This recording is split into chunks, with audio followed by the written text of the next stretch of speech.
بسم اللہ الرحمن الرحیم۔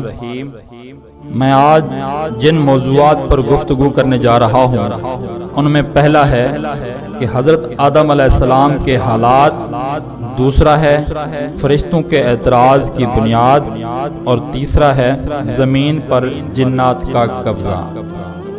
تو سب سے پہلے حضرت آدم علیہ السلام کے حالات وہ کیا ہیں کہ حضرت آدم علیہ السلام کی پیدائش سے پہلے پروردگار عالم جل جلالہ نے اپنے بڑے احسان کے ساتھ فرشتوں کی جماعت میں حضرت آدم علیہ السلام کی پیدائش کا ذکر فرمایا۔ چنانچہ ارشاد ہے جس کا ترجمہ یوں ہے، اور جب تمہارے رب نے فرشتوں سے کہا کہ میں زمین میں ایک خلیفہ بنانے والا ہوں، جب ملائکہ نے یہ حکم سنا تو معلوم کر لیا کہ حضرت آدم علیہ السلام خدا کا بڑا برگزیدہ اور نیک بندہ ہوگا۔ نمبر 1، اس کی پیدائش سے پہلے ہی منادی کر دی۔ نمبر 2، یہ کہ وہ خدا کا نائب ہو کر زمین میں حکومت کرے گا، مگر جب فرشتوں کو یہ بھی معلوم ہوا کہ اس کا خمیرہ اور مادہ ایسے اجسام مختلف الطبع سے ہوگا کہ جن کو قوت شہویہ اور غضبیہ یعنی کہ شہوت و غصہ بھی لازم ہے، کہ جس سے خامخواہ بدکاری وغیرہ فسادات ظہور میں آئیں گے، پھر نہایت عاجزی اور انکساری سے سوال کیا کہ الہی پھر ایسے کو خلیفہ بنانے کی کیا حکمت ہے؟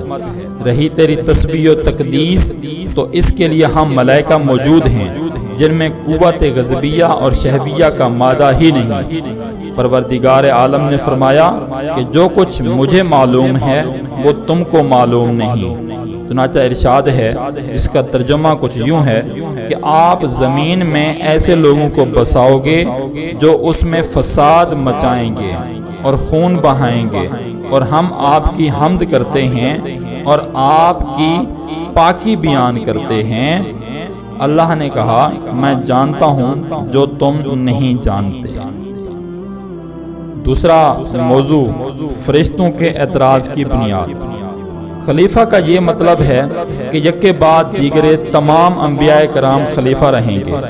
فرشتوں نے اعتراض اور حسد کے طور پر نہ کہا تھا، ایک تو پہلے جنات کے حالات دیکھ کر کہا تھا جن کا ذکر ان قریب آنے والا ہے، اور لوگوں میں سب ہی تو نیک نہیں ہوتے بلکہ مساوی بھی ہوتے ہیں، اور فرشتے نوری مخلوق ہیں، ان میں حسد، بخل وغیرہ کا تو مادہ ہی نہیں، باقی ہر مخلوق خون بہانے والی اور فسادی ہوتی ہے۔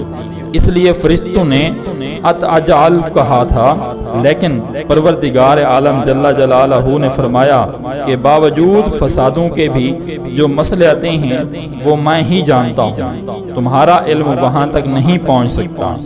میں جانتا ہوں کہ ان میں انبیاء اور صدیق اور شہید، عابد، زاہد اور اولیاء، نیکوکار، ابرار اور مقرب بارگاہ الہی ہوں گے، اور علماء، صالحہ، متقی، پرہیزگار بھی ہوں گے۔ تو تیسرا موضوع کہ زمین پر جنات کا قبضہ۔ حضرت ابن عباس رضی اللہ تعالی عنہما فرماتے ہیں کہ پہلے زمین پر جنات کئی ہزار سال تک حکومت کرتے رہے، سب زمین پر قابض تھے، حیوانات، نباتات سے نفع اٹھاتے اور آسمان پر آتے جاتے تھے۔ پھر جنہوں نے فساد مچایا، خون ریزی شروع کی، پھر پروردگار عالم جل جلالہ نے آسمان دنیا کے فرشتوں کو حکم دیا کہ جنوں کو زمین سے دور کرو تاکہ ان کی آلودگی سے زمین پاک ہو جائے۔ پھر فرشتوں نے خدا کے حکم کے موافق جنوں کو مار مار کر پہاڑوں، جنگلوں اور جزیروں میں پہنچا دیا۔ تو یہ آج کا ہمارا موضوع تھا، وما علینا الا البلاغ۔